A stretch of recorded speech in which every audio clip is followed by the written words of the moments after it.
Bismillahirrahmanirrahim. Alhamdulillahirabbil alamin wassalatu wassalamu ala asyrafil anbiya'i wal mursalin wa ala alihi wa sahbihi ajma'in.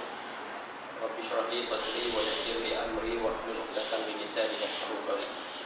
Yang berbahagia pengurusi surah Al-Hijrah Pak Haji Hizbullah bin Haji Mat, yang bersama pengarah program Kaliber Cinta Rasul Saudara Sudaidi bin Azali, yang dimuliakan Tuan Imam dan Tuan Bilal, yang diraihkan Fadil Ustaz Mushi bin Dr. Mahfuz, seterusnya hadirin hadirat muslimin dan muslimat yang dirahmati Allah sekalian.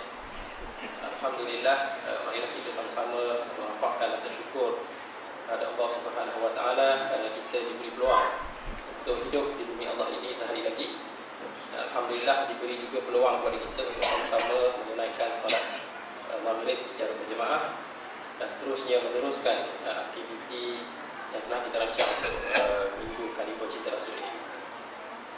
Alhamdulillah tuan-tuan, semalam kita sama-sama mendengar ceramah yang disampaikan oleh Fadil Ustaz Nik Bakri bin Iman, yang antara lain beliau menyebut bahawa cinta Rasul itu sebagai pintu,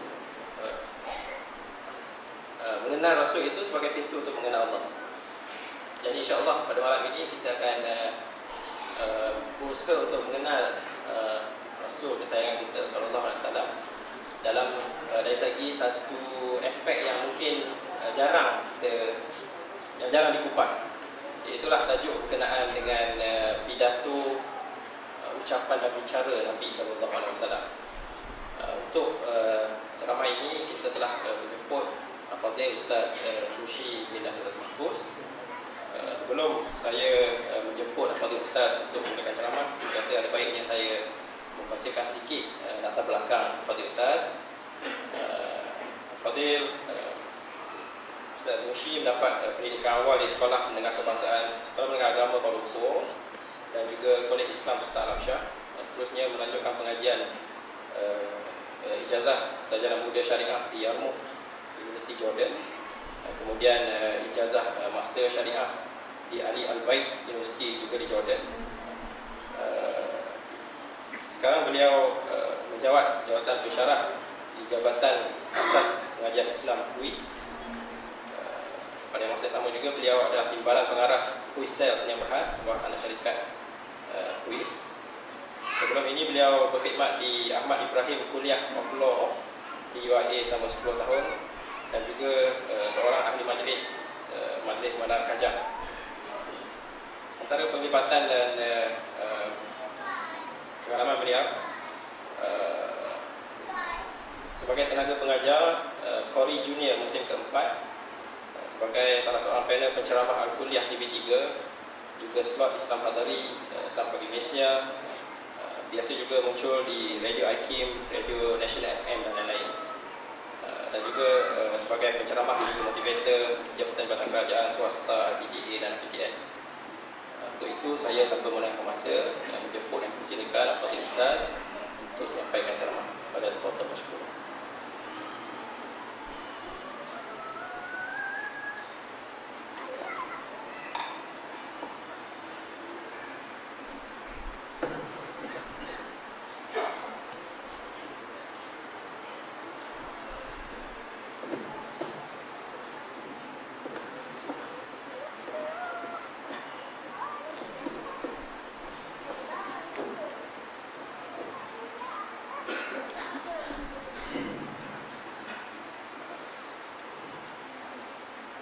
Assalamualaikum warahmatullahi wabarakatuh. A'udzu billahi minasy syaithanir rajim. Bismillahirrahmanirrahim. Alhamdulillahilladzi arsala rasulahu bil huda wa dinil haqq liyudhhirahu 'ala ad-din kullih wa kafaa billahi shahida. أشهد أن لا إله إلا الله وحده لا شريك له وأشهد أن محمدا عبده ورسوله. اللهم صل وسلم وبارك على رسوله الأمين وعلى آله وصحبه أجمعين. Rabbi shrah li sadri wa yassir li amri wahlul 'uqdatam min lisani yafqahu qawli. Subhanaka la 'ilma lana illa ma 'allamtana innaka antal 'alimul hakim. Wa la haula wa la quwwata illa billahil 'aliyyil 'azim. Alhamdulillah. Terima kasih kepada pengurusi majlis yang berusaha mengurusi surau beserta kuasanya, tuan-tuan imam, tuan-tuan bidan, para asatizah, ustaz-ustaz, para pendidik, ibu-ibu, bapa-bapa, anak-anak, tuan-tuan, puan-puan muslimin muslimat yang dirahmati Allah. Alhamdulillah. Bersyukur kita kepada Allah Subhanahu wa taala pada malam ini dapat sama-sama kita dipertemukan dalam suatu majlis ilmu. Mudah-mudahan di sana ada pengajaran, ada ibrah yang dapat kita ambil. Mudah-mudahan dapat menjayakan matlamat dan tujuan program yang tuan-tuan anjurkan. Dan pada malam ini insya-Allah kita akan cuba berbicara dengan sedikit mendalam tentang baginda Rasulullah sallallahu alaihi wasallam, dan tajuk yang diberikan kepada anak untuk anak cuba kupas dalam masa yang terbatas ini berkaitan dengan komunikasi. Bagaimana Nabi bercakap, bagaimana Nabi berpidato, dan di manakah ruang-ruang yang dapat kita belajar supaya kehidupan kita sebagai seorang Muslim, saya kira bukan lagi masih berkisar pada benda-benda yang terlalu bersifat teoretikal. Dan itu menjadi cabaran kita kepada Gen Y ataupun Gen Alpha, generasi anak muda hari ini, yang kita risau kalau akhirnya mereka melihat Islam itu hanya sebagai suatu teori, hanya satu gagasan yang tidak berpijak di bumi yang nyata. Kalau kita gagal menerjemahkan agama Islam itu dalam bentuk praktikal dan realiti. Ini cabaran yang bukan hanya berlaku kepada agama Islam. Sebenarnya agama-agama lain pun lebih dulu berdepan dengan cabaran ini. Seperti Kristian, contoh, kalau tuan-tuan pergi ke negara-negara seperti Australia, New Zealand, US dan sebagainya, tuan-tuan akan dapati di sana chapel, churches dan sebagainya mula dilelong satu demi satu. Sebab generasi muda tak faham, tak nampak relevansi keberadaan rumah-rumah ibadat tersebut. Maka tahniah ucapkan kepada tuan-tuan menganjurkan majlis-majlis seperti ini, selain daripada mengimarah masjid dengan sembahyang berjemaah, dengan majlis-majlis ilmu, kita memeriahkan benar-benar rumah-rumah Allah sebagai one stop center, supaya benar-benar anak-anak rasa terpanggil. Dan bukan kita menjadikan masjid-masjid rumah Allah hanya ruang untuk golongan-golongan senior semata-mata, tetapi mudah-mudahan aktiviti-aktiviti yang kita hidupkan dapat memanggil anak-anak daripada sekecil-kecilnya sampailah ke peringkat remaja dan seterusnya yang dewasa, untuk sama-sama rasa terpanggil. Mereka ada sebahagian daripada individu yang perlu sama-sama mengimarah rumah Allah Subhanahu wa taala. Apa khabar semua? Sihat? Cuba tanya orang sebelah apa khabar dia. Takut keras saja semua. Duduk dalam surau, dah sembahyang satu soft, tapi nak tanya orang sebelah apa khabar pun segan. Itu contoh paling mudah nak membayangkan kadang-kadang kita dah mengimarah rumah Allah, kita dah sembahyang dah satu soft, bahkan kadang-kadang sebelah, tetapi hati kita masih jauh. Kita masih segan-segan nak bertanya siapa, nak salam dan sebagainya. Sebab dah jadi terlalu formal kadang-kadang bila kita berada dalam upacara agama. Jangan sampai ibadat ini dia jadi sifatnya ritual, keras. Sebab itu apa yang mukadimah awal yang anda nak bawa, mudah-mudahan insya-Allah sama-sama cuba kita nak menggali. Bila sebut apa tajuk sekalipun, akhirnya end in mind kita nak cuba sama-sama menghidupkan kembali agama Allah Subhanahu wa taala dalam erti kata yang sebenar, selari dengan antara idea yang menarik dibawa oleh Al-Imam Al-Ghazali di dalam kitab agungnya Ihya Ulumuddin. Seolah-olah Imam Al-Ghazali dapat membaca cabaran yang akan ada pada masa hadapan, ialah umat Islam mungkin akan berdepan dengan kegagalan untuk melihat agama itu benar-benar hidup dalam masyarakat.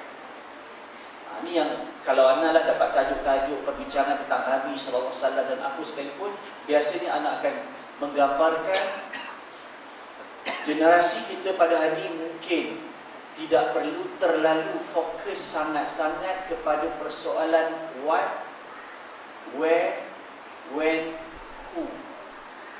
Kalau di peringkat akademik, universiti dan sebagainya, soalan what, where, when, who ni terlalu basic, yang biasa ditanya pada untuk peringkat sekolah rendah ataupun sekolah menengah.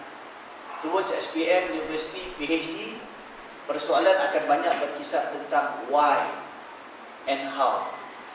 Dan biasa soalan why and how inilah yang akan biasanya mengajak pemikiran dan jiwa kita jadi berfikir, supaya akhirnya apa yang kita buat dalam konteks beragama ini dapat sama-sama kita hidupkan perbincangannya, realitinya dalam masyarakat.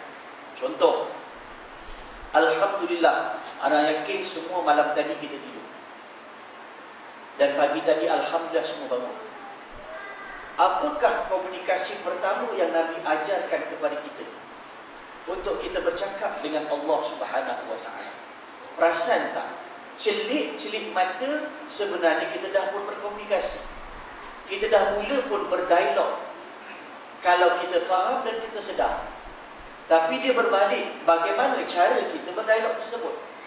Ada orang bangun-bangun tidur, celik-celik mata ataupun belum celik mata, tangan dia dah menggagau cari handphone sebagai dia punya alat komunikasi yang paling penting dalam konteks ini. Cari itu dulu.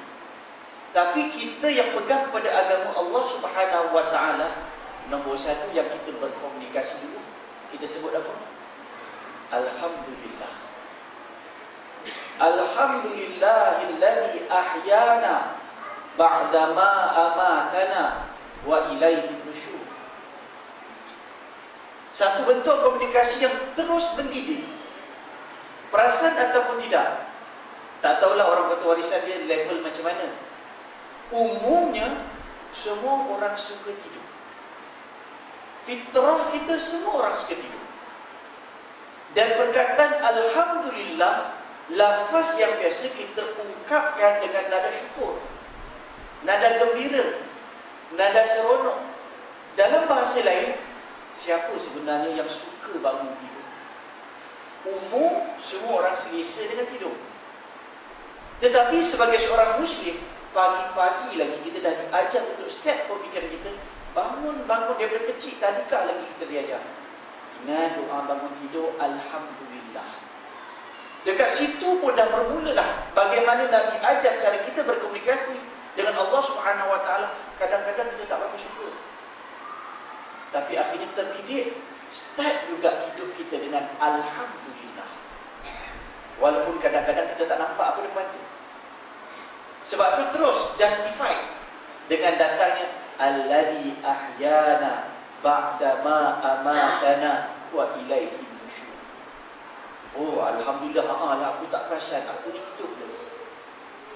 Dan belum apa-apa lagi, bangun tidur kita itu dah disulami dengan suatu bentuk analogi, bayangan yang Nabi nak ajarkan kepada kita. Engkau ni sekarang hidup. Tidur yang tadi sekejap tu adalah mati, sebagai satu perlambangan daripada Allah Subhanahu wa taala. Selari dengan ayat Allah Subhanahu wa taala dalam surah Az-Zariyat, wa fil ardi ayatul lil muqinin wa fi anfusikum afala tubsirun. Allah sebut dalam surah Az-Zariyat ayat 19 dan 20, dan di atas muka bumi Allah Subhanahu wa taala Allah jadikan banyak signage, banyak simbol, banyak perlambangan lil muqinin, bagi orang yang yakin. Allah berkomunikasi dengan kita dengan ayat-ayatnya, dengan tanda-tandanya, dengan perlambangan. Anda tinggal di Bandar Seri Putra Bangi. Just imagine kalau anda daripada Bandar Seri Putra Bangi nak datang ke sini, katakanlah sekitar 20 km contohnya. Cubalah anda datang daripada sana nak ke sini, tak ada sebarang signage. Di manakah kota warisan? Tak ada sebarang komunikasi diberikan. Agak-agak anda jumpa tak surau ni? Mungkin tak jumpa. So orang macam mana akan question, mana signage? Kita nak satu bentuk komunikasi. Oh, jalan depan lagi 10 km belok kiri, kita nampak. Sebab tu hari ni kita berkomunikasi dengan Waze. Okey, in 10 km turn left, contoh dia akan beritahu. Dia berlaku komunikasi. Maka begitulah kita tengok, oh, atas muka bumi pun kita nak komunikasi.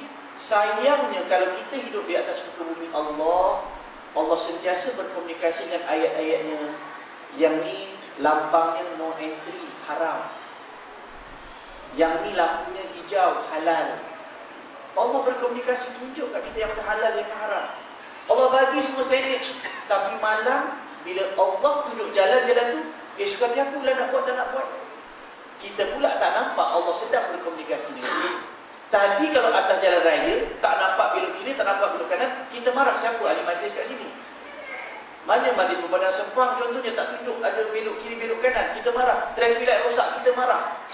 Tetapi Allah dalam nak memimpin hidup kita, dia bagi macam-macam signage.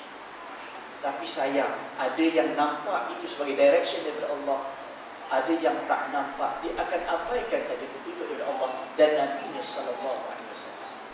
Sebab tu dalam doa bangun tidur tadi, Allah pertolongan. Alhamdulillah dulu kau dibangun. Selepas kau mati sekejap, datang tu dalam pemikiran kita, lah, esok-esok nanti semua kita akan mati.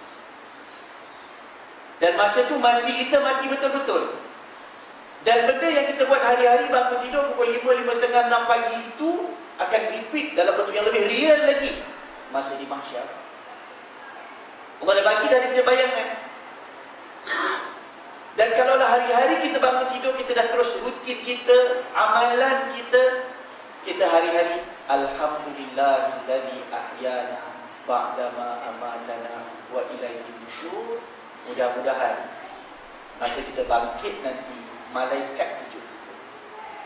Mudah-mudahan masa itu amalan kita akan berpindah, alhamdulillahilladzi ahyana ba'dama amatana wa ilaihi nusyur. Sebab itu Nabi SAW bersabda, Al-mar'u ma'aman ahabba yawmal qiyamah. Seorang individu itu nanti dia bersama dengan siapa yang disayang. Kalau kita dekat dunia ni hari-hari kita bercakap tentang Nabi SAW, mudah-mudahan masa bangkit nanti kita berkumpul bersama dengan Nabi SAW. Kalaulah dekat dunia hari-hari kita bercakap tentang artis, takut-takut kat mahsyar nanti orang berkumpul bersama dengan Nabi, kita masih berkumpul dengan akil pada magistrat, kita masih berkumpul dengan artis-artis. Kalaulah artis-artis tu boleh bagi syafaat, wujud sangat-sangat. Tapi mudah-mudahan masa itu semua sekali berkumpul bersama dengan Nabi SAW. Poin yang saya nak highlight, perasan tak doa tadi? Walaupun mula dengan alhamdulillah sebab kita bangun, tapi alhamdulillah itu belum ultimate goal. Alhamdulillah itu satu komunikasi yang bersifat mukadimah. Yang Allah nak daripada kita bukan setakat alhamdulillah. Dengan arti kata bangun-bangun alhamdulillahilladzi ahyana ba'da ma amatana wa ilaihi nusyur. Itu tidur lagi. Tak jadi. Kalau perasan yang mahalnya dekat ujung, apa dia? Wa ilaihi nusyur. Kepada dia kamu berkumpul, kepada dia kamu kembali. Bagi orang macam kita, mudah-mudahan bila baca doa tu, alhamdulillahilladzi ahyana ba'da ma amatana wa ilaihi nusyur, mudah-mudahan orang yang faham erti syukur, dia akhirnya disusuli dengan tindakan. Dia akan kumpul ke surau al-hijrah. Dia akan kumpul dalam bentuk tindakan sembahyang subuh berjemaah. Itu contoh bagaimana komunikasi yang berkesan. Dia bukan hanya bermain kat mulut, tapi akhirnya menatijahkan tindakan. Sebab tu bila bercakap tentang komunikasi, mudah-mudahan apa yang kita harap dalam perbincangan malam ini, kita bukan hanya seronok bercakap, kita bukan hanya seronok mendengar, tapi mudah-mudahan kita cuba menterjemah agama ini bukan dalam bentuk retorik, tapi mudah-mudahan dalam bentuk action oriented. Yang ni yang Allah nak daripada kita. Komunikasi sebagai medium awal, supaya nombor satu, apa yang Nabi cakap kita faham. Daripada kefahaman itu, mudah-mudahan, sebab kita berada di zaman yang sekarang ni, alhamdulillah, Contoh dalam konteks Islam, kalau kita perasan sejak 2008, majlis ilmu, Masya Allah, Tabarakallah, meriah di mana-mana. Sentiasa ada kalimul masjid, kalimul cinta Nabi, semua ada. Yang suatu yang cukup menarik. Tetapi saya suka menyeru, mudah-mudahan upacara majlis-majlis yang kita buat ini akhirnya diterjemah dalam bentuk tindakan, yang mana akhirnya orang nampak kehebatan agama Allah Subhanahu Wa Taala bukan lagi dalam bentuk teori, tapi orang nampak dalam bentuk realiti dan praktikal. Sebab itu bila tengok kepada hadis-hadis Nabi Sallallahu Alaihi Wasallam, kita tengok Islam memberikan satu cara hidup yang cukup lengkap, semua ada. Dan biasa kita dengar perkataan syumul. Sebab itulah bila tengok tema ataupun program kita bercakap tentang cinta Rasul Sallallahu Alaihi Wasallam, semua kita tahu intipati yang biasa kita bawa tentang Nabi Sallallahu Alaihi Wasallam, asalnya Islam itu ada 3 elemen besar. Yang pertama namanya akidah, yang kedua namanya syariat ataupun ibadat, fiqh, dan yang ketiga namanya akhlak. Dari sudut 2 yang pertama, insya-Allah secara umumnya masyarakat kita boleh faham. Bila sebut tentang akidah, kita berpegang kepada akidah Ahlussunnah wal Jamaah. Bila bercakap tentang ibadat, insya-Allah masyarakat kita semakin faham ibadat dalam ruang lingkup yang luasnya, syariat dalam ruang lingkup yang luasnya, daripada ibadat, muamalat, munakahat, jinayat, sampailah persiasat dan hubungan antarabangsa. Kita nampak dah ada syariat, masyarakat makin nampak, dan perjuangan demi perjuangan memartabatkan undang-undang Islam semakin banyak, alhamdulillah. Cuma satu yang mungkin masih lagi banyak ruang untuk sama-sama kita cuba berkumpul, yang ketiga, nak cinta Rasul dari sudut akhlak Nabi Sallallahu Alaihi Wasallam. Yang ni cabaran yang paling besar, walaupun sebenarnya yang ni tidak perlukan kepada otoriti sama-sama, tak perlukan kepada enforcement. Nak melaksanakan undang-undang Islam ada cabaran dia, ada tekanan. Lagi pula dalam konteks Malaysia kita ada sistem federalism dan sebagainya, yang tu tak apa. InsyaAllah akan ada pihak-pihak yang akan terus berusaha. Tetapi bila kita cakap tentang bentuk yang bersifat individu, pribadi, yang ni antara benda yang sepatutnya mudah-mudahan dapat kita benchmark Nabi SAW, ialah dari sudut akhlak. Dan bila bercakap tentang akhlak, inilah antaranya yang ada pada Nabi SAW. Kita nak cuba belajar bagaimana cara Nabi berkomunikasi. Sebab itu biasa kita pegang ayat Allah Subhanahu Wa Taala dari surah Al-Ahzab ayat 21. A'udzu billahi minasyaitonir rajim. Laqad kana lakum fi rasulillahi uswatun hasanah liman kana yarjullaha wal yawmal akhir wa dzakarallaha katsiran. Allah sebut, sesungguhnya telah ada dulu lagi. Menariknya Allah guna perkataan past tense, kana, dulu lagi. Tetapi mahalnya dulu Nabi itu untuk kamu yang ada. Tolong betulkan persepsi, betulkan pemikiran. Jangan kita termakan dengan konsep, idea, pemikiran benda yang lama, benda yang dah laku. Tidak. Kita pegang ada benda yang lama makin mahal, makin lama makin orang cari. Dan kita pegang sungguh-sungguh Islam antaranya, Nabi antaranya, benda yang memang Allah turunkan dah lama, tapi Allah kata laku fi Rasulillah, untuk kamu semua.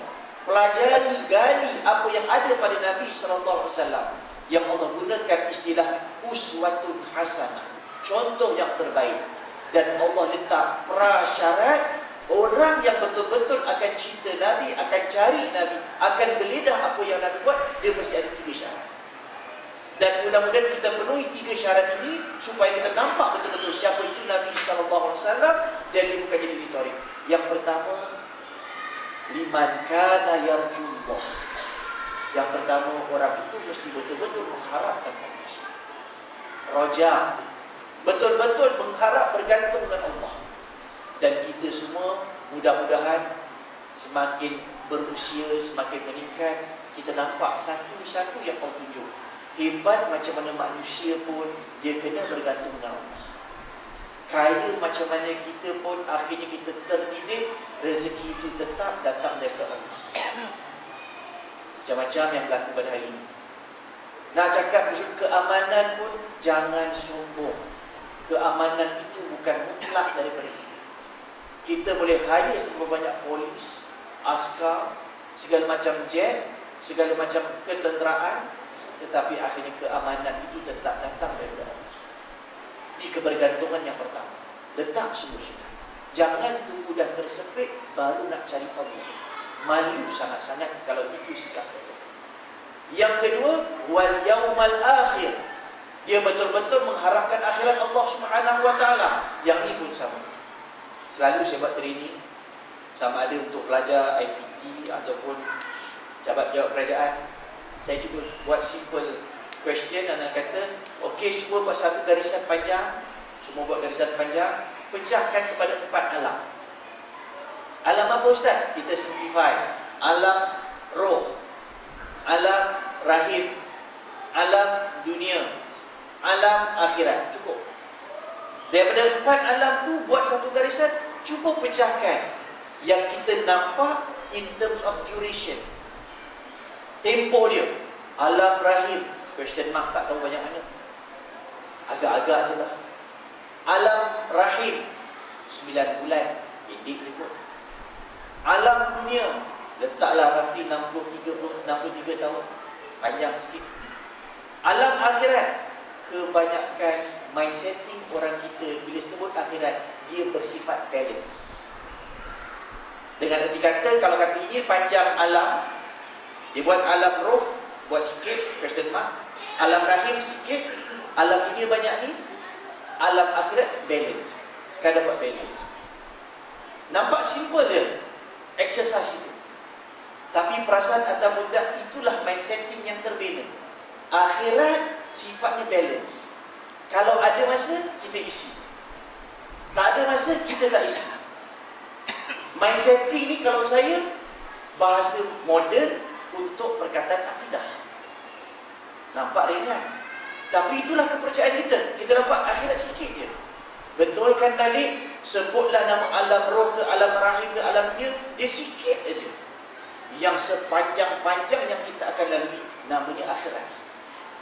Kalau kita ubah kita punya paradigm cara kita melihat, akhirnya kita nampak, buatlah apa pun benda dekat dunia 24 jam sehari, make sure dia sentiasa ada portion yang kita bagi untuk akhirat. Bukan buat sesuatu, kalau ada masa, baru aku fikir itu akhirat. Yang mana akhirnya, di situlah datang pemikiran, orang Islam kena jadi seorang hamba, kena sentiasa dalam keadaan beribadat 24 jam sehari. Bukan 5 waktu sehari. Bangun tidur pun dah ibadat, sembahyang pun ibadat, makan pun ibadat, kerja dekat pejabat yang 8, 9, 10 jam sehari tu pun ibadat, supaya semuanya jadi bekalan untuk akhirat. Ini benda-benda yang kadang-kadang kita tak perasan. Sebab itu bila cakap tentang komunikasi pun, ini sebahagian daripada ini. Sebab itulah kita katakan Nabi SAW, Allah sebut tadi, yang pertama, yarjullaha, yang kedua, hari akhirat. Orang kita kena letakkan keyakinan akhirat itulah yang paling besar dalam hidup kita. Barulah kita akan cari siapa itu Nabi SAW.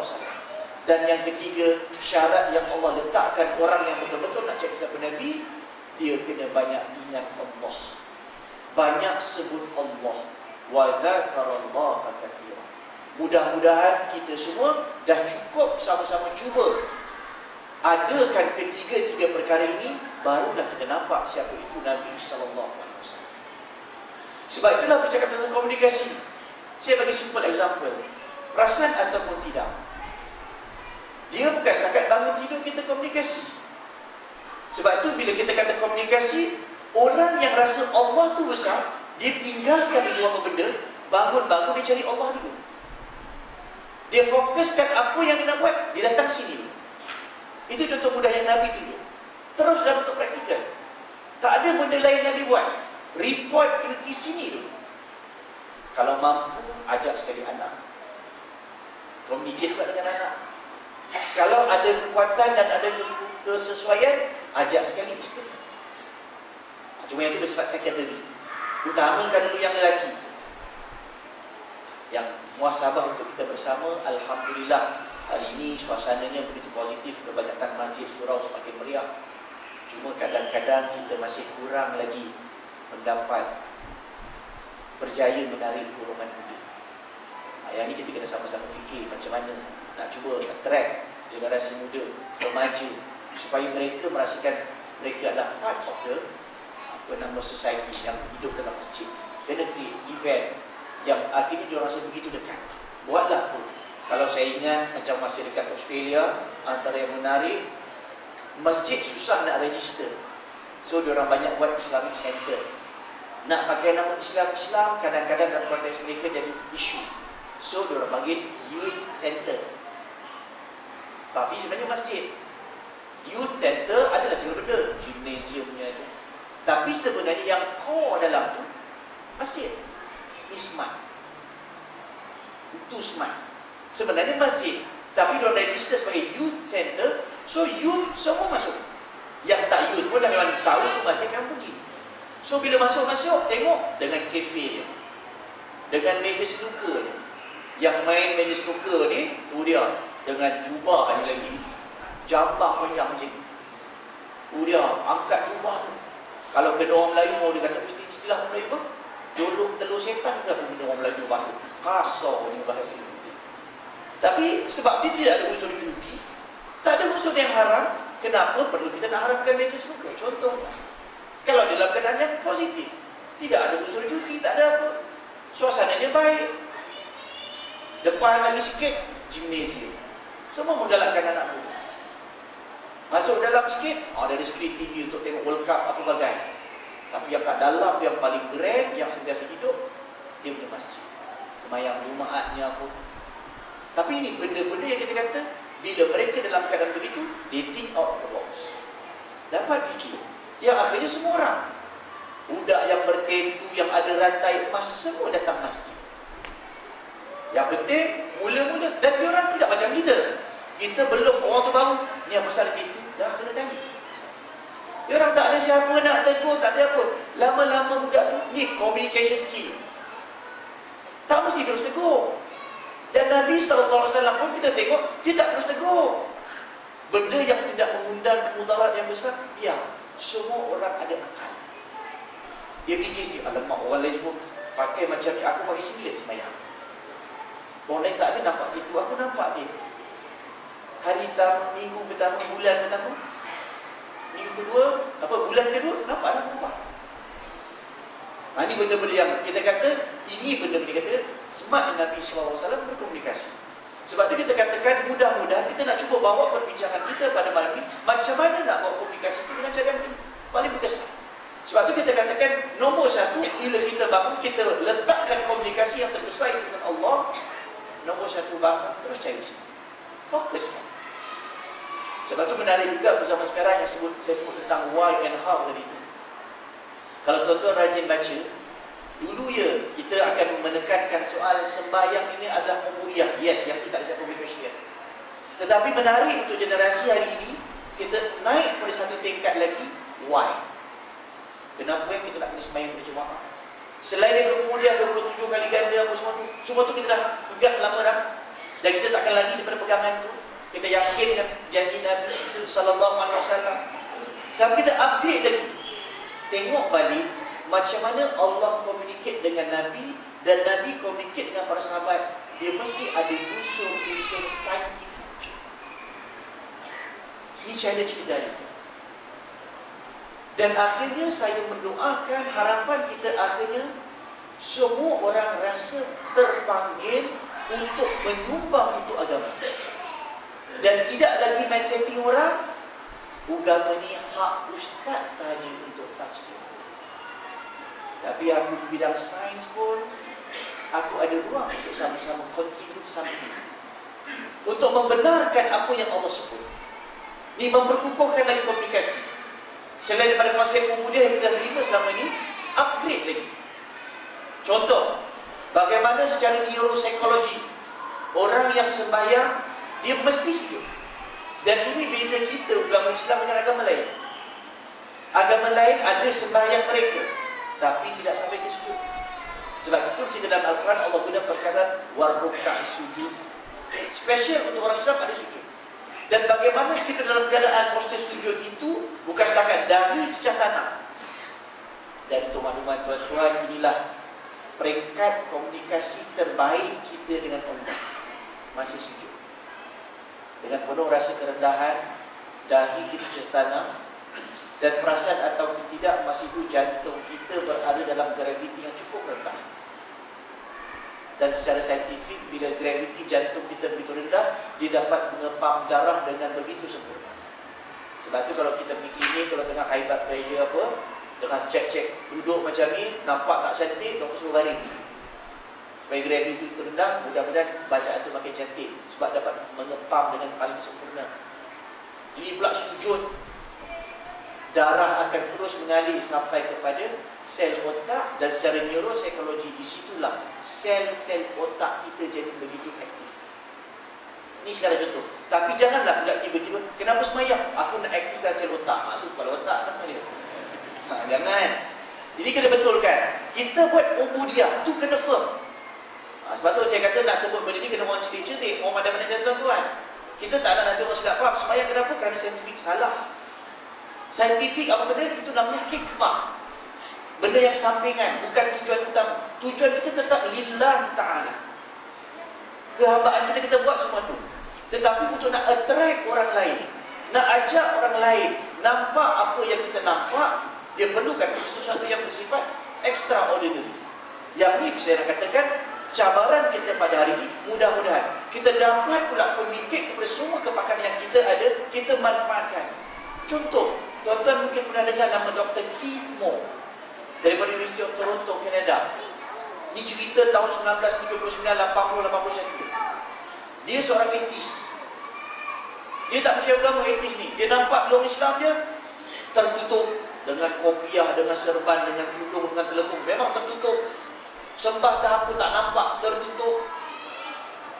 Dia tengok Kristian pun sama, tertutup. Preacher, priest kan dengan pakai topinya, perempuan sisters dia pakai tudung juga. Bagi dia semua agama ni tertutup. Dia bangga dengan dia punya bidang pula, embryologi, embrio. Yang akhirnya takdir Allah 1979 kan berlaku kebangkitan Islam, bermula antaranya kat Iran. Itu tolak tepilah soal Syiah Iran tu. Tapi kita nak ceritakan, oh ada pula sebuah negara Islam dapat terbina. Maka orang macam dia tertarik nak tahu, oh hebatnya Islam sampai ada negara. Apa cerita Islam? What was the first revelation? Yang tu dia cek-cek. Aku kata agama ni semua bodoh.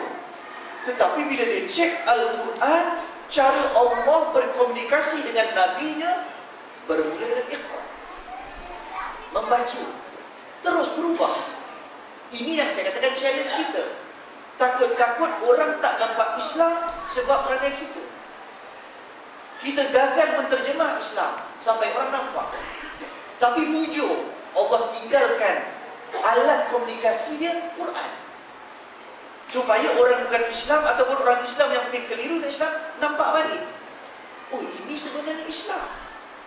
Dia mula bukan suruh sembah bodoh-bodoh. Tak. Tuhan dia suruh baca dulu, kasih faham dulu. Dah faham, baru sembah. Bukan paksa-paksa. Kena pula ayat tu, Iqra' bismi rabbikal ladzi khalaq. It's about human creation. Kena bidang dia. Yang akhirnya secara ringkas saya nak gambarkan, Dr. Keith Moore masuk Islam. Hasil kajian akademik dia, dia buat perbandingan antara teori zygote dengan teori pancat. Based on ayat khalaqal insana min 'alaq. Allah jadikan manusia daripada sesuatu yang tergantung. Alaq bertergantung, benda yang terkait. Dan sperm yang mana kuat akan tergantung pada dinding rahim. Akhirnya dia buat kajian, dia buat comparison. Dia menang penulisan terbaik saintifik dunia masa itu. Bukankah ini yang orang Melayu sebut ikut resmi padi, makin berisi makin tunduk. Kalau tanya generasi Y tak apa dia jawab bukan. Makin berisi makin tunduk. Budak-budak Gen Y ni dia malah nak pergi dalam-dalam. Makin berisi, makin kenyang. Makin duduk, makin ngantuk. Benda yang pemikiran lain sikit, makin berisi, makin duduk. Ini sesuai untuk ustaz-ustaz. Makin berisi dengan sampul-sampul yang tebal kat poket. Makin duduk, apa hukum ustaz? Dari setebal poket harus. Na'udzubillah. Tetapi orang Melayu dulu lagi dah ajar kepada kita, makin berisi dengan ilmu, makin berisi dengan iman, akhirnya kita tunduk. Dan saya kira rata-rata kita faham, makin tunduk dengan tafsiran merendah diri sesama manusia. Saya rasa tak cukup. Orang Melayu dulu sebelum datang British ajar, makin berisi dengan ilmu, makin berisi dengan iman, kita tunduk kepada Allah. Bukan manusia dulu, tapi saya lah makhluk yang datang rendah diri sesama manusia. Tapi Melayu yang dulu, yang tidak bercampur dengan pemikiran British, letak ilmu macam Nabi buat, iman macam Nabi buat, mengajak manusia yang jahiliyah sekalipun akhirnya tunduk kepada Allah. Dan ini perlukan kepada komunikasi yang baik, supaya orang faham. Cuma cabaran kadang-kadang benda yang baik itu gagal kita present dengan cara yang baik, yang akhirnya orang tak nampak kebenaran. Sebab tu saya suka bila tengok Allah, Nabi suka beranalogi. Sebab tu saya buat analogi. Biasa saya katakan apa dalam gelas. Kamu tak nampak lah pula dalam gelas ada apa. Biasa kita akan kata dalam gelas ada air.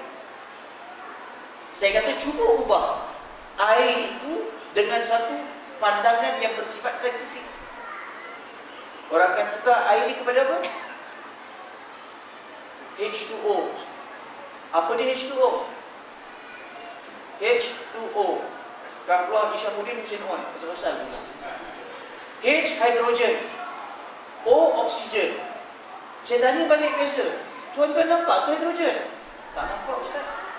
Nampak ke oksigen? Tak nampak. Tapi kenapa kita berani disebut air itu sebagai H2O?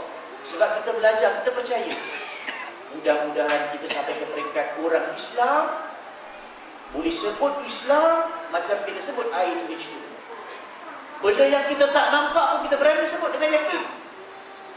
Janji Allah kita tak nampak, tapi satu-satu kita boleh sebut.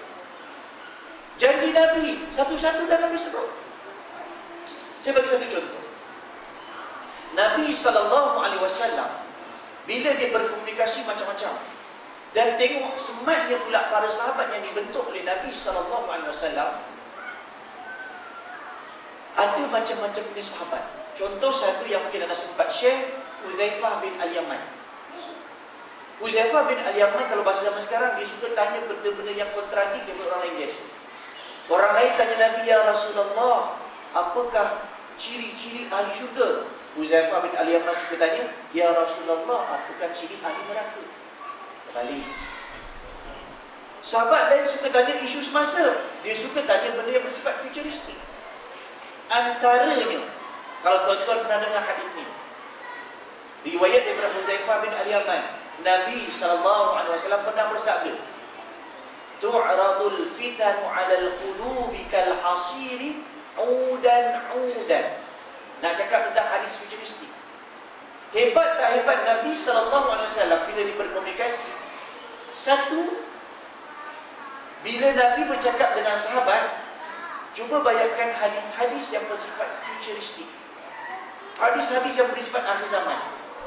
Tuan-tuan perempuan rasa agak-agak sahabat ni faham tu semua. Sebab itu Nabi SAW pernah sebut dalam khutbah terakhir Nabi SAW masa haji, antara isi yang Nabi sebut, Nabi kata apa? Sampaikanlah apa yang aku sampaikan ini kepada mereka yang tak ada. Boleh jadi mereka yang tak ada pada hari ini lebih faham daripada kamu yang datang ini. Nak bayangkan, ada benda-benda yang Nabi sebut depan sahabat-sahabat. Sahabat-sahabat mungkin tak dapat nak imagine. Tapi sahabat-sahabat ni yang cakap tu siapa? Nabi. 100% dia beriman. Walaupun tak logik pada pemikiran mereka, tapi sebab yang sebut Nabi, kami beriman. Untuk kita pula yang tak sempat dengar Nabi sekar, kita mungkin tak nampak Nabi, tak pernah jumpa Nabi SAW, tapi kelebihan kita, kita nampak satu-satu apa yang Nabi sebut. Dan kita jadi beriman, bertambah lagi iman. Sebab tu dalam satu riwayat, Nabi cukup seronok dengan kita. Mereka tak pernah jumpa aku, kata Nabi SAW. Tapi mereka beriman dengan apa yang aku cakap. Mudah-mudahan kita tergolong daripada orang-orang seperti ini. Amin. Sebab itu Nabi sebut tadi, banyak kalau nak tengok hadis dari akhir zaman. Paling simple kalau tuan-tuan biasa dengar, yang hadis Jibril datang jumpa Nabi SAW dalam bentuk manusia. Mereka datang jumpa bentuk manusia, tanya Nabi apa itu Islam, apa itu iman, apa itu ihsan. Yang akhirnya semua yang Nabi jawab, pemuda itu kata sadaqta, betul. Hujung hadis tu kan ditanya Nabi SAW, apakah tanda-tanda kiamat? Nabi pun sebut bangunan-bangunan pencakar langit akan dibuatlah apa benda. Kita biasa faham hadis tu. Cuma saya dulu faham, saya rasa kurang tepat. Bila kita punya fokus, tanda akhir zaman adalah bangunan pencakar langit. Bila saya peringkat alhamdulillah dah boleh baca, dah faham dah apa yang dimaksudkan dengan fiqhul hadis, saya nampak isunya bukan bangunan. Isunya Nabi highlight kepada siapa yang buat bangunan. Sebab Nabi sebut dalam hadis tu, yang buat bangunan-bangunan pencakar langit adalah orang-orang yang tak ada selimut, tak ada kasut, tak ada pakaian. Yang mungkin orang zaman Nabi, apa dia? Tak apalah Nabi sebut, dia kata lah. Nak fikir tentang bangunan pencakar langit pun tak ada bangunan pencakar langit pun masa tu. Kaabah pun berdiri. Tetapi yang untuk kita, bangunan pencakar langit kita nampak. Sebab tu dulu kita punya highlight, alamak bangunan pencakar langit kita pun tak ada kiamat. Tapi bila kita cermat sikit baca dalam hadis tu, yang Nabi sebut ialah orang siapa yang buat? Orang-orang yang tidak mampu, tidak layak, yang tidak ada kompetensi, tidak ada qualification, tidak ada merit. Diorang pula buat bangunan-bangunan mencakar langit ataupun projek-projek mega. Dengan bahasa mudah nak faham hari ni, out of nowhere tiba-tiba muka-muka ni dapat projek mega. It's about corruption. Baru kita nampak. Dia ni jaga tabung haji. Contoh.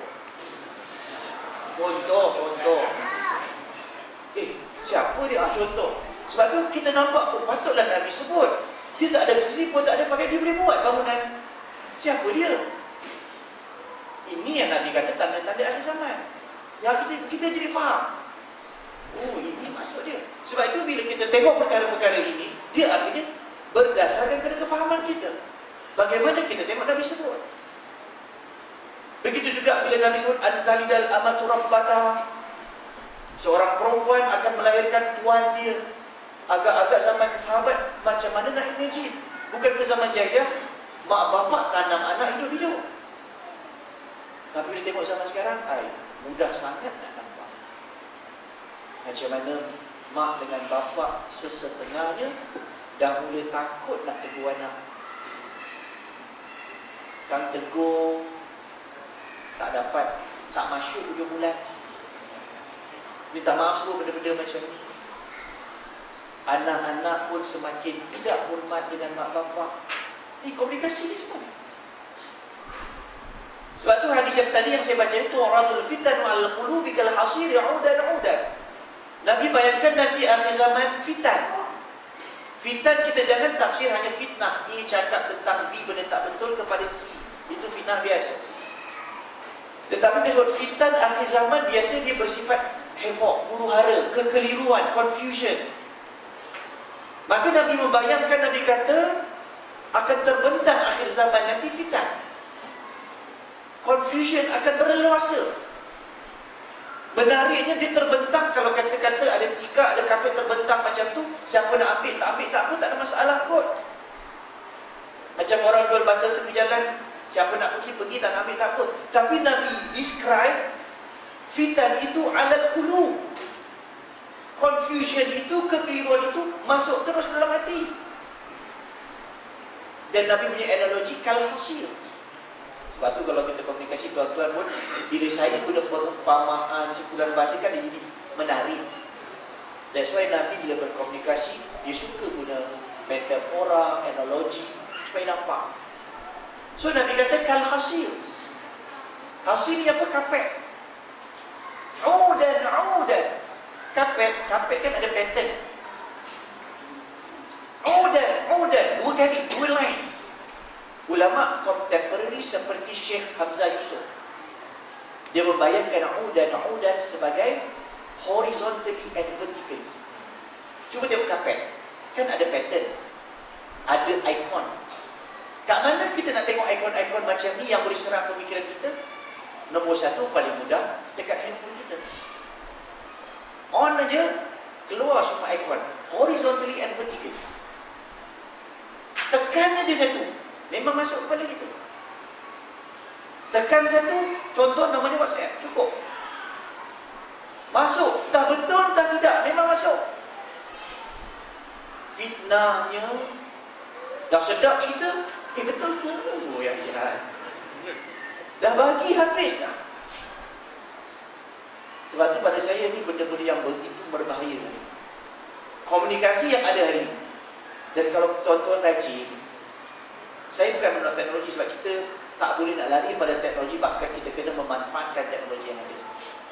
Tapi kalau tuan-tuan rajin buat sedikit research, tuan-tuan akan jumpa orang-orang seperti Zwemer, Freud. Ini tokoh-tokoh komunis, tokoh-tokoh pemikiran-pemikiran ideologi yang nak menjauhkan manusia Islam.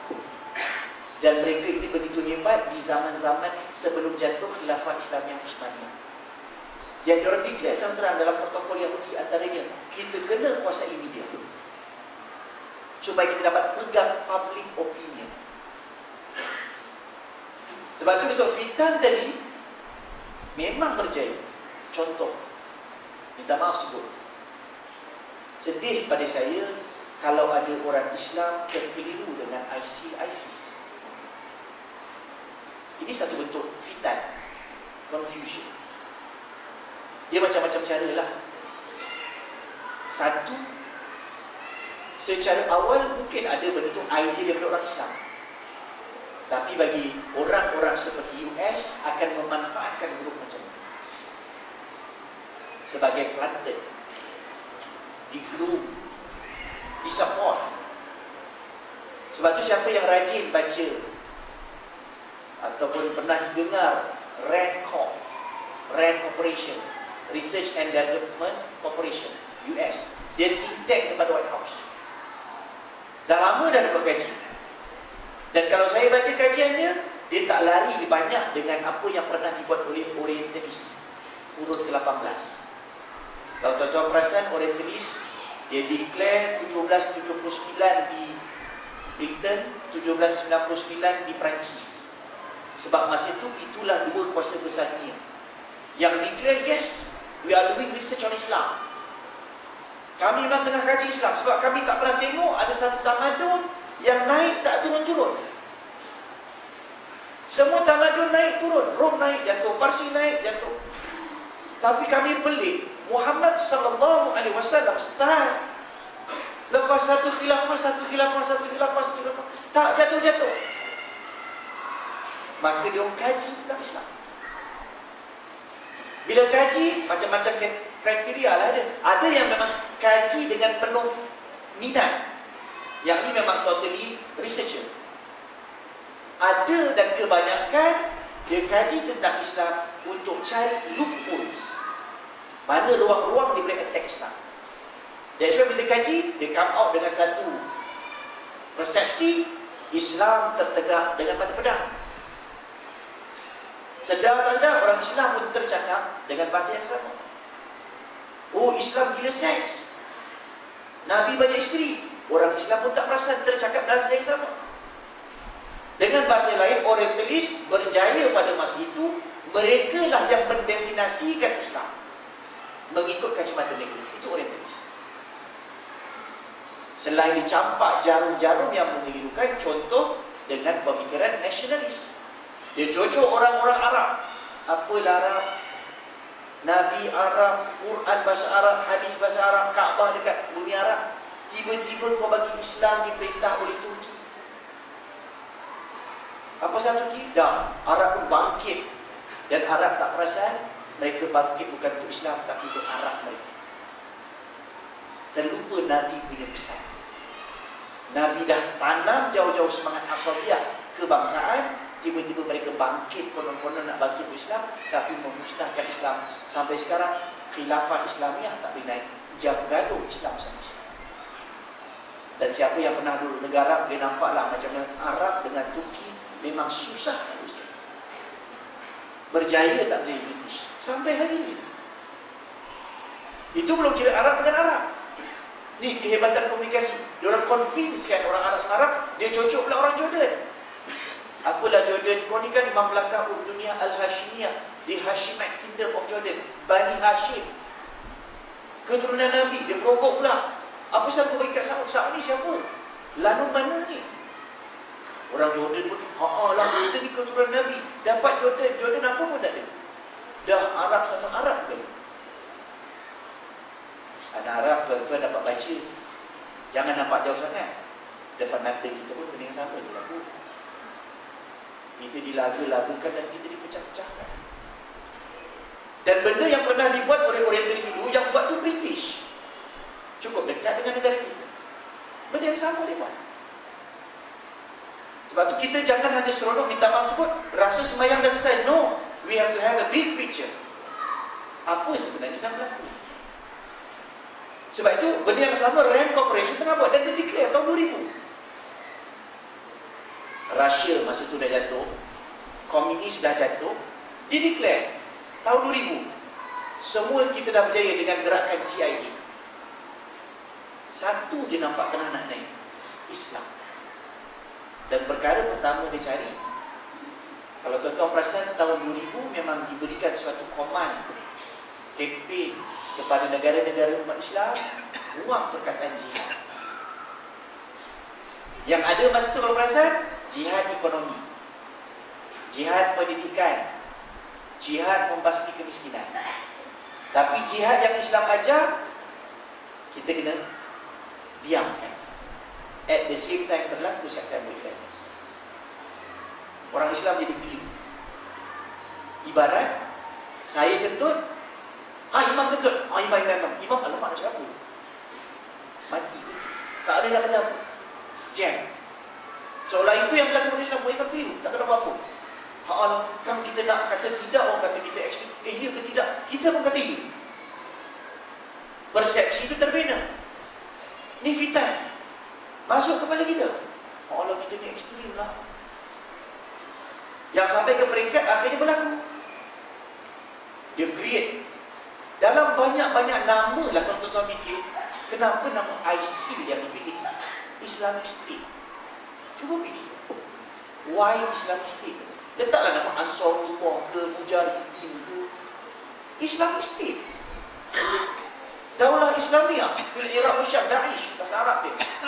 Sebab dia nampak, kalau tuan-tuan perasan, kita ambil zoom in dalam konteks Malaysia, agak-agaklah kita dekat Malaysia ni, siapa sangatlah yang kempen untuk nak jadikan Malaysia negara Islam dulu. Satu grup je kot dulu mula-mula nak sebut negara Islam, yang lain apa benda negara Islam ini menaruh dulu. Tapi perasan tak, towards 2000 tiba-tiba Tun Dr. Mahathir announce Malaysia negara Islam. Dan kalau tuan-tuan perasan, gelombang nak bawa konsep negara Islam ini sedang berlaku sebelum ini. Yang mana dulu semua tak berminat dan tak tahu dan tak peduli. Tapi perkembangan Islam itu sebab semua orang dah faham. Dulu sekadar dengan ceramah hijrah. Sekarang bila semua ceramah hijrah, nampak, oh Islam ni bukan setakat semayang, dia sampai Nabi bawa bernegara. Dan orang dah nampak, satu-satu sistem tak boleh pakai. Semua nampak, cuma mana satu belum sempat kita nak tunjukkan mana satu konsep negara Islam, dia pula support Islamic State dengan segala kejahatan dan buruk. Ini cara mereka berkomunikasi dengan dunia. Inilah Islamic State. Nak saya Islamic State macam ni, orang jadi takut. Oh, kalau macam ni tak naklah Islamic State. Dan kalau ikut satu kajian, wallahu a'lam kebenaran ni, kita boleh double check. Ini saya dapat daripada salah seorang daripada SKMM.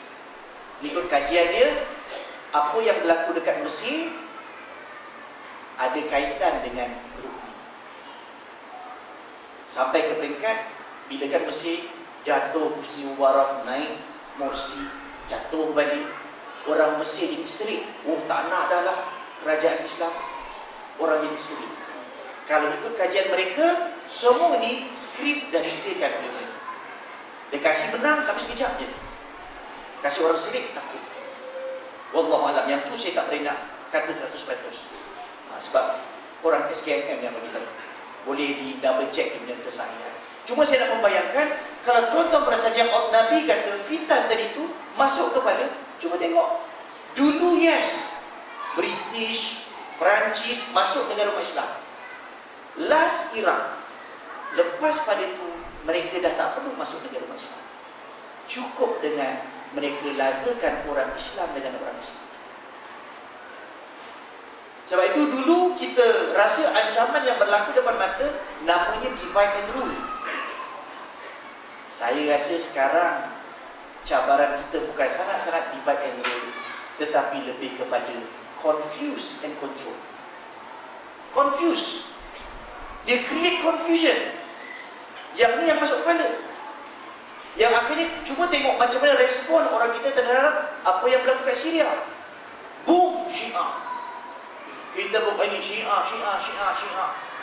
Alawi pula, Alawi. Sampai akhirnya tak selesai pun. Bagi tokoh-tokoh yang berperingkat antarabangsa, kita jangan terlalu cepat respon benda-benda macam ni. Benda terlalu fishy, terlalu tricky. Yang penting jangan sampai US masuk. Ni bagi orang yang cermat. Tapi bila siapa semua macam tu, oh ustaz ni macam Syiah je, semua Syiah pula lah. Memang confuse. Sebab tu kalau benda tu bukan, jangan gelojoh, jangan bopok, sabar dulu. Jangan gelojoh nak berkomunikasi dengan masyarakat, jangan sabar dulu. Yang tu yang kita tengok balik, akhirnya sampai ke sudah habis lunyai Islam sama Islam. Yang agak terkini, Yaman benda sama juga. British masuk, US masuk, tak ada. Cukup Islam sama Islam. Wallahu alam, anda punya ketakutan, kerisauan, Iraq dah hancur, Syria, Yaman, Mesir, next tu. Kalau kita tengok big picture tu, tengah-tengah tu ada apa?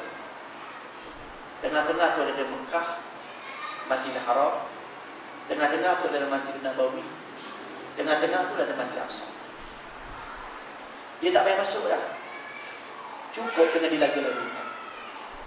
Sebab tu dalam konteks ini saya doakan mudah-mudahan kita di Malaysia cermat. Jangan tertipu. Jangan mudah termakan. Sebab tu hari-hari nak cakap tentang komunikasi dengan manusia, komunikasi dengan dunia sekalipun, nombor satu, jaga komunikasi kita dengan Allah. Ihfazillah yahfazka. Kau jaga hubungan dengan Allah, Allah jaga habis semua sekali. Sebab tu tiap hari dalam sembahyang pun kita berkomunikasi. Ihdinas siratal mustaqim. Takut-takut minta maaf sebut, kita tak perasan kita tengah berkomunikasi dengan Allah.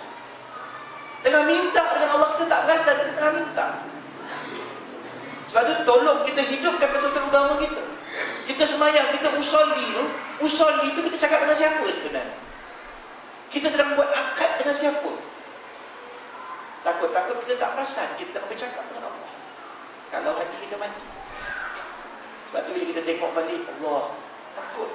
Sebab tu Nabi gambarkan hadis tadi, Turatul fitan dan khuluqal asyir yang udan. Tengok, tekan satu, memang makan uang keliru, tertipu. Selain daripada handphone apa lagi? Cuba tengok TV. Dulu zaman dulu nak channel 1, 2, 3. Sekarang tekan satu, keluar semua channel. Oh dan berapa banyak channel sekali tekan keluar? Satu. Ini yang dulu siapa nak bayangkan macam tu? Sampai Nabi kata, hatta la ya'rifu ma'rufan wa la yunkaru munkaran. Bila dah banyak sangat maklumat, bukan ilmu. Dan perasaan tak kita semua jadi gairah dengan maklumat. Kita bukan gairah sangat dengan ilmu. Maklumat boleh jadi betul, boleh jadi salah. Tapi biasa tak orang kita cepat sangat nak like, nak share, nak forward. Maklumat yang tak tentu betul. Tapi berapa ramai yang nak share ilmu, dan berapa ramai yang suka terima ilmu. Yang ni saya ada cerita ni, dia masuk kepada dia. Sampai Nabi kata akhirnya bila banyak sangat benda-benda confusion masuk, bila orang terima benda yang confused tadi, nukita fiha nuqtatun sauda, satu titik hitam singgah dekat hati. Dan just imagine, terlalu banyak maklumat yang confusing masuk, habis hitam. Yang tu yang kita takut kalau dah gelap sangat, terus tak nampak kebenaran. Sebab tu kita minta jauh, jangan tiba-tiba na'udzubillah pemikiran kita tak perasan. Dia tak masuk contoh macam G25 macam ni. Saya percaya dia orang jahat, tapi mereka terkeliru. Lagi pula kalau kita cuba fahamlah konteks mereka. Mereka ni kan apa kita kata senior officers, pegawai-pegawai kerajaan yang senior-senior, yang semua train direct kepada British apa semua. So tak mustahil mereka itu bentuk pemikiran yang mereka terima. So perlu kebijaksanaan orang macam kita untuk cuba communicate dengan cara yang paling baik. Bukan lagi kita hentam, kita gaduh. Tolong jangan terkeliru. Habis kita bergaduh je. Sayang sangat kalau masa kita habis dengan benda itu. Sebab tu bila kita tengok balik Nabi kata hatta la ya'rifu ma'rufan wa la yunkaru munkaran. Bila confusion dah banyak sangat, orang dah tak tahu mana satu ma'ruf, mana satu munkar. Contoh perasan tak? Yang Nabi sebut dalam satu hadis yang cukup masyhur, dalam hadis 40 pun ada. Innal halala bayyinun wal harama bayyinun. Haram itu clear, halal itu clear. Dan Nabi masih bagi reminder, wa bainahuma umurun mushtabihat. In between yang halal dengan haram ada benda-benda yang grey area. Tuan-tuan perasan tak hari ini sedang di-create satu fenomena, grey area dia jadi makin besar. Contoh, kalau fitnah A cerita kepada B benda yang tak betul tentang C, hukum dia apa? Haram. Setuju? Tapi perasan tak, hari ini benda yang haram itu dilembutkan bahasa dengan dipanggil nama dia gosip. Gosip pun tak terasa fitnah. Gosip terhangat minggu ini nombor 1. Cuba tukar, fitnah paling hangat minggu ini nombor 1. Sebab hari ini bila pakai nama gosip pun tak terasa sangat. Contoh lagi 2. Tuan-tuan biasa kot kita zaman sekarang, sejak 2008 saya rasa, antara perkataan yang cukup popular namanya persepsi. Penting persepsi. Kena jaga persepsi. Sikit-sikit persepsi. Siap diajar pula zaman sekarang, the arts of perception. Persepsi ni fakta ke apa tak? Orang dah tak peduli. Dia lebih kepada assumption, lebih kepada sangkaan yang dibina. Yang tu yang kita tengok balik, subhanallah. Bukankah Allah sebut dalam surah Al-Hujurat, inna ba'dadh dhanni ithmun. Banyak main sangka-sangka ni kebanyakannya adalah dosa. Tapi kita begitu penting sangat kita bercakap tentang persepsi.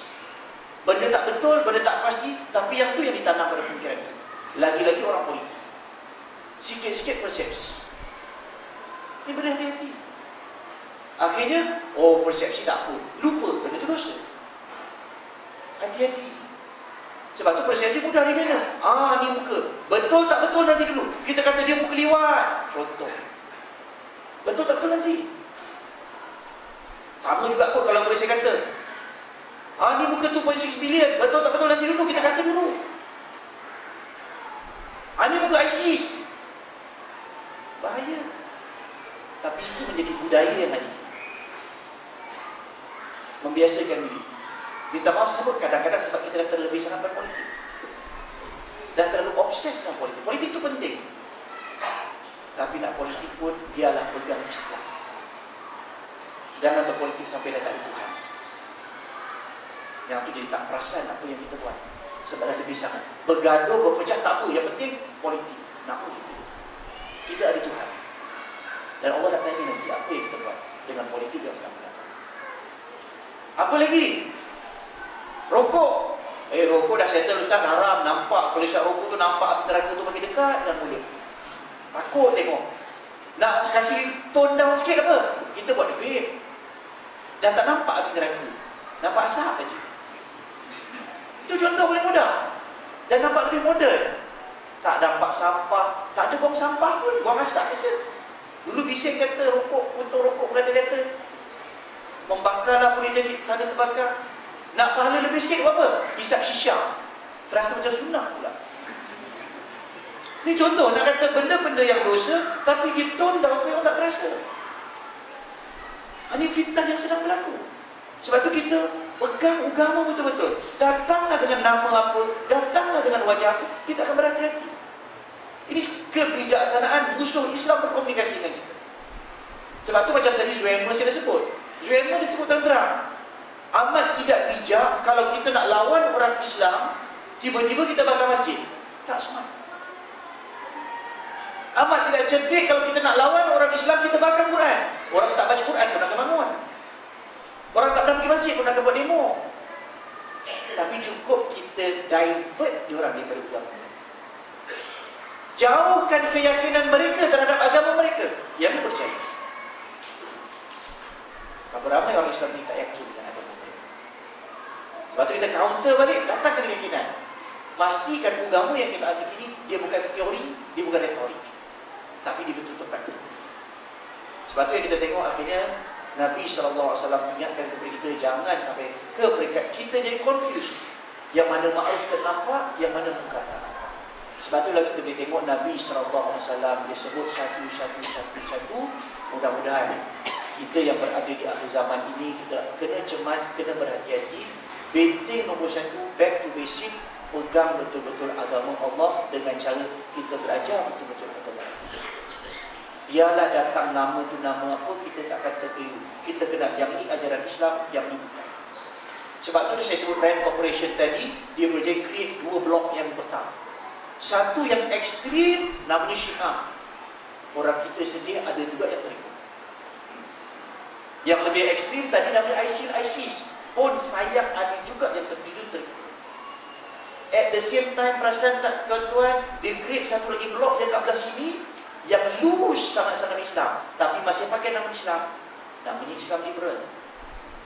Pun ada follower, yang ni lebih ramai. Sebab nampak lebih moden. Pluralism, semua namanya nama Islam.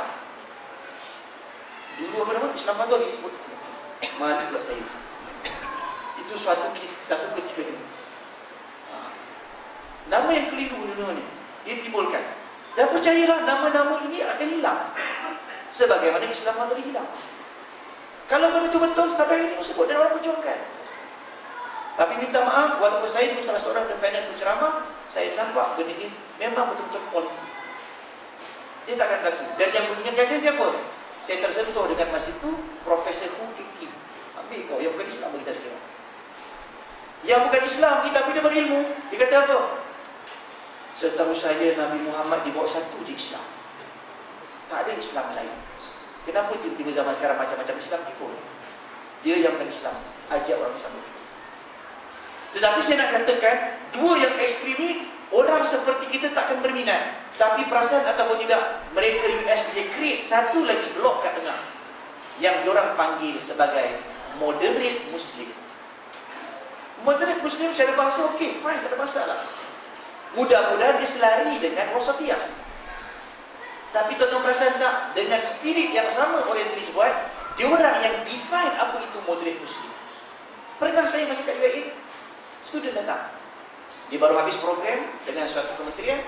Lepas tu datang ofis, ustaz saya pernah nasi kuning ustaz. Kenapa? Tadi speaker tu sebut kita dekat Malaysia ni dah ekstrim. Alamak, pasal ekstrim ni. Dekat Malaysia kita dah laksana Islam 93%. Ui, banyaknya. Macam mana boleh accurate begitu sekali 93%? Yelah ustaz, dekat Malaysia semua kita dah laksana. Hudud 7 aja. So 100 tu 93. Kelakar lah kau ni. Boleh mudah-mudah kira macam tu pula 100 tu 93. Kita kenapa? Tak adalah tadi cerita pasal wasatiyah. Kita dah tak wasatiyah, kita dah terlebih dah sekarang ni. Allah Akbar, macam mana nak terangkan kau budak ni? Anak pun tadi. Oh, maknanya wasatiyah tu kena sederhana. Oh, ni baik takrifan sederhana. Anda pun tanyalah, anda semayang tak ni? Semayang ustaz, apa tanya soalan macam ni? Berapa waktu? 5 ekstrimnya. Sebenarnya 3 waktu dah lah sederhana. Dia mau fikir. Anda ambil paper dengan anda ni Islamic system, anda nak apa? Nak A lah. Ekstrimnya anda mesti dah. Baru boleh fikir. Tapi tuan-tuan, saya sedar ataupun tidak, inilah pemikiran yang sedang muncul. Apa dia? Kita sebagai orang Islam, contoh ada jiran kita, dia baik, dia sembahyang, dia perempuan, tapi dia free hand. Akan datang kat perasaan kita, ya Allah sayangnya dia baik, dia sembahyang, cuma dia tak pakai tudung saja. Akan terdetik kat hati kita, ya Allah bagilah dia pakai tudung, biar dia tutup aurat. Dia baik ni, ya Allah tolonglah selamatkan dia. Akan datang orang yang memperjuangkan moderate Muslim. Apa sebab tak sibuk hal dia, biarlah dia. At least dia sembahyang aku. Setakat tak pakai tudung apa masalah. Ini yang datang kepada kita. Ataupun ala setakat rasuah, apa barang sangat ustaz, berapa banyak masjid dah dia buat. Ini yang kita nak. Yang kita, kebaikan kita terima, kita syukur sangat. Tapi dia bukan bercampur aduk antara halal dengan haram. Yang ini sedang berlaku. Baru ni anak sembahyang dekat KLCC, kat masjid. Yang isteri dengan anak perempuan sembahyang dekat surau KLCC. Bila habis sembahyang anak pergi, anak-anak, ayah, lari. Ya, bosan anak perempuan aku ni. Ayah terkejut. Aku sedang terkejut cerita macam ni. Tadi ada seorang kakak, dia sembahyang, dia bagus dah. Tapi ayah terkejut, bila keluar, seluar dia tinggi berapa, atas berapa lagi. Baju dia kecil, seluar kecil, baju kecil. Rambut dia besar ya. Ni budak yang tak pernah jumpa orang macam ni. Tapi pada kita untuk orang macam ni, kita kena kata, at least dia semayang hari, alhamdulillah. Kita letak dulu. Tapi jangan kita stop kat situ. Nanti anak kita kata, okey, yang penting semayang. Tapi inilah benda yang kita nak hati-hati. Ayat kena habis. Tapi kita doakanlah mudah-mudahan insya-Allah lama-lama dia semayang, Allah buka hati dia. Dia jadi tutup. Tapi kita risau, itu kefahaman yang ada. Semayang penting. Dalam surau yes, luar biarlah tak semayang. Dekat Mekah, super. Naik flight dah jadi lain. Dalam masjid dengan telekong, luar dah jadi lain. Yang ni dia kata tak berjaya untuk ihya ulumuddin. Tak hidup ilmu agama. Yang ni yang kita kata kena cermat, kena kata. Sebab itulah sebagai penutup mungkin saya nak katakan, perasan tak tuan-tuan? Dalam semayang, kita ada tak angkat suara tinggi? Daripada Allahu Akbar sampai Assalamualaikum warahmatullahi wabarakatuh. Semua kita lafazkan dengan cukup lembut, cukup. Sebab apa? Dalam solat kita rasa Allah tu dekat. Tak perlu jerit. Tapi perasan tak, kita dengan isteri, dengan anak, bila kita berkomunikasi, kadang-kadang kita jerit. Dan perasan tak, bila kita jerit tu biasanya sebenarnya bukan dia jauh, dia dekat. Hati kita dah boleh jauh. Kita dah marah, kita dah benci, hati sebenarnya jauh. Sebab tu kalau hati tu dekat, nak marah pun boleh je pelan. Kalau kita rasa dia dekat. Yang mana akhirnya apa yang saya nak katakan, mudah-mudahan dalam kita berkomunikasi dengan Allah, dalam sembahyang kita, dalam Quran kita terjemah dalam kehidupan kita. Kita rasakan baik semua orang dekat dengan kita sebenarnya. Tak perlu nak jerit-jerit, tak perlu marah, tak perlu terjun. Tapi kena dekatkan dulu. Bersihkan dulu pemikiran. Supaya akhirnya kita nampak dengan pitch yang sama, pemikiran yang sama. Yang itulah yang kita katakan, dia bermula dengan kefahaman kita tentang agama Allah Subhanahu wa ta'ala. Sebab tu bila kita sebut tentang diri kita, jangan hanya nampak diri kita yang fizikal, tapi kita mula nampak dengan diri kita yang intelektual dan spiritual. Contoh, ni dah malam, esok tak pagi, nasib baik esok kerja. Kalau hari tak kerja, apa ayat kita pada isteri? Esok nak makan mana? Nak sarapan kat mana? Itu biasa sebab kita bercakap tentang fizikal. Tapi bagi orang yang jiwa intelektual dan spiritual dia hidup, mungkin dia akan tanya soalan, esok nak sembahyang subuh kat mana? Esok nak dengar kuliah subuh kat mana? Dia akan nampak benda-benda itu sekali. Sebab tu kalau kita tengok diri kita, ya memang kita nampak kita ni semua manusia yang dengan kulit, dengan daging dan berbagai. Tapi kalau kita tengok balik asal usul kita, bukankah kita ni asal daripada air mani? Air ini, kalau kita perasan, air inilah, kalau saya baca dengan Al-Fatihah, baca dengan air kursi, berubah tak molekul-molekul? Berubah, kita percaya. Macam itulah juga air mani. Banyakkanlah melazimi ayat-ayat Al-Quran. Banyak-banyakkanlah berselawat. Banyak-banyakkanlah berzikir untuk diri kita. Mudah-mudahan pemikiran kita jadi bersih, hati kita jadi bersih. Tambah pula dengan majlis ilmu, lagilah jadi berisi pula. Bukan setakat bersih, tapi berisi.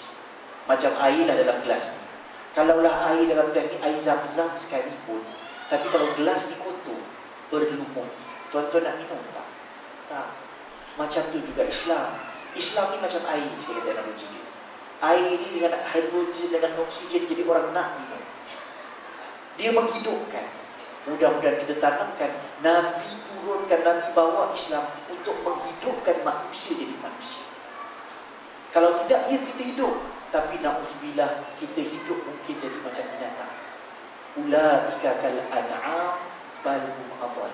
Fikir pasal makan, fikir pasal seks, itu binatang. Manusia ada akal, ada iman. Yang ni yang kita nak kayakan sekali. Ini beza. Sebab tu mudah-mudahan bila kita belajar, dia akan memperkayakan intelektual dan spiritual. Yang ni akan membezakan kita. Cuma yang anda sebut gelas, itulah kita. Tiba-tiba kalau diri kita kotor, ilmu pun tak nak masuk, iman pun tak nak masuk. Yang akhirnya kita takut, orang tengok kita, orang tengok surau kita, orang tengok masyarakat kita, orang tak nampak Islam. Sebab kita terlalu kotor untuk nak bawa mesej Islam. Tapi mudah-mudahan Islam yang cantik, yang sempurna datang dari Allah itu selesa nak duduk kepada kita, dan kita lah berkomunikasi dengan masyarakat melalui tindak tanduk kita. Orang nampak in terms of punctuality, orang Islam. In terms of integrity, orang Islam. In terms of unity, orang Islam. Tapi malangnya semua itu jauh daripada kita. So mudah-mudahan insya-Allah kita cuba, insya-Allah dalam kuliah-kuliah yang akan datang yang lain, kalau ada kesempatan, kita akan cubalah bawa balik satu-satu daripada azannya, puasanya, sembahyang, semua ada mesej-mesej komunikasi yang boleh kita keluarkan. Sebagai penutup, sebagai contohnya azan. Perasan tak? Waktu baby lahir, kita azan. Tapi ada sembahyang tak masa tu? Tak ada. Tapi azan tu pendek je. Allahu Akbar sampai la ilaha illallah. Kalau tuan-tuan nampak bayangan simbol yang Allah nak tunjukkan kepada kita, semua kita lahir dengan Allah Akbar. Dan semua kita mati, kita nak password kita la ilaha illallah. Itulah azan. Singkat aja, 3 minit je. Dan perasan ataupun tidak, masa kita mati dah tak ada azan. Yang ada sembahyang. Ringkas saja. Yang ni ada azan, tak ada sembahyang. Yang ni tak ada sembahyang, tak ada azan tapi ada sembahyang. Semacam azan yang mula-mula tu membawa kepada sembahyang yang terakhir. Seolah-olah dia nak digambarkan. Nak kata memang singkat sungguh hidup kita, minta jauhlah. Samalah nanti bila habis majlis, kita akan baca surah Wal Asr. Singkat aja. Tapi ingat dekat ujung juga ada mesej. Illal ladzina amanu wa amilus wa tawasaw bil haqq wa tawasaw bis sabr. Artinya mesej masa yang singkat, banyakkanlah bermesej. Banyakkanlah menyampaikan, tapi sampaikanlah dengan kebenaran, sampaikanlah dengan kesabaran. Ini mesejnya, mudah-mudahan insya-Allah kita dapat manfaatkan hidup kita yang singkat ini dengan banyak melakukan amal-amal soleh. Dan antaranya cara nak menyampaikan amal soleh ini kena banyak berkomunikasi dengan benda-benda yang benar, dan nak bawa benda benar memang kena banyak sabar. Anda rasa setakat tadi doa ini, insya-Allah ada rezeki kita jumpa lagi dan berbincang untuk tajuk-tajuk yang lain, insya-Allah. Yang baik daripada Allah, yang lemah kurang kelemahan diri sendiri. Kalau siapa nak lebih detail lagi berkaitan dengan komunikasi ini, anda suka syorkan, cuba baca tafsir surah Al-Hujurat. Tafsir surah Al-Hujurat memang detail cerita macam mana nak berkomunikasi kalau bos ada, kalau Nabi ada, kalau ulama ada, kalau pimpinan ada cara dia. Boleh tak kita nak panggil orang by first name? Najib, walaupun kita suka tak suka, seorang yang bergelar ketua kena ada cara kita panggil. Bapak kita, saya tahu generasi akan datang makin panggil macam tu je. Tak panggil dah nama ayah ke bapa, dia panggil by first name. Tak tahu dah terlalu moden. Tak boleh dalam Islam. Sebab sahabat pernah panggil Muhammad, dapat tegur daripada Allah. Tak boleh tegur by first name. Panggil kena ya Muhammad paling tidak. Ya Nabi Allah, itu yang terbaik. Ya Rasulullah, Macam itulah kita bilang ustaz. Janganlah dulu kita suka, kita panggil ustaz lah, kita panggil guru. Dah tak suka, kita panggil baik Muslim. Itu biadab. Contoh. Ini semua benda-benda ada dibahaskan. Sebab tu cakap tentang generasi Y ni, saya rasa kena sebut buat satu hadis. Nabi sebut, yang ni melalui Abdullah bin Mas'ud. Nabi kata apa? Akhir zaman nanti akan berlaku antuwasilal akhbar wa taqata'al arham. Untuk Gen Y. Apa Nabi sebut? Satu zaman nanti kamu akan nampak pinggan-pinggan bercantum. Pinggan bercantum. So, bila pinggan bercantum, silaturahim terputus. Kalau konteks Melayu tak masuk pun. Bila pinggan bercantum macam more, hubungan makin baik. Tapi Nabi kata, bila pinggan bercantum, silaturahim terputus. Ulama kontemporari sebut, pinggan yang bercantum zaman sekarang adalah satellite, dish. Bercantum. Tengok anak kat bilik, duduk seorang-seorang. Buat apa? Tengah Skype dengan sepupu dia kat US. Yang ni tengah apa? Facebooking dengan kawan dia dekat UK. Tapi at the same time perasan tak? Memang rasa macam network satu dunia sedang berlaku. Tapi adakah hubungan silaturahim betul-betul bersama? Takut-takut anak kita dah tak kenal sebenarnya siapa mak sepupu dia, mak saudara dia. Sepupu dia pun dia tak tahu dah siapa. Ini cabaran yang ada pada hari ini. Nabi dah sebut betul-betul. Sebab tu Nabi sebut benda ni bukan untuk main-main. Sebab tu kalau orang macam saya suka, kalau boleh zaman sekarang kita keluarkan balik, ledah balik apakah komunikasi pesanan-pesanan Nabi, supaya bukan sekadar kita nak tahu, tapi kita nak cuba selamatkan diri kita terperangkap. Nabi dah bagi tahu lah, tapi kita tak perasan sebab kita tak faham cara Nabi berkomunikasi dengan kita. Yang baik daripada Allah, yang lemah bagaimana diri saya sendiri. Saya minta maaf semua. Wabillahi taufiq. Assalamualaikum warahmatullahi wabarakatuh.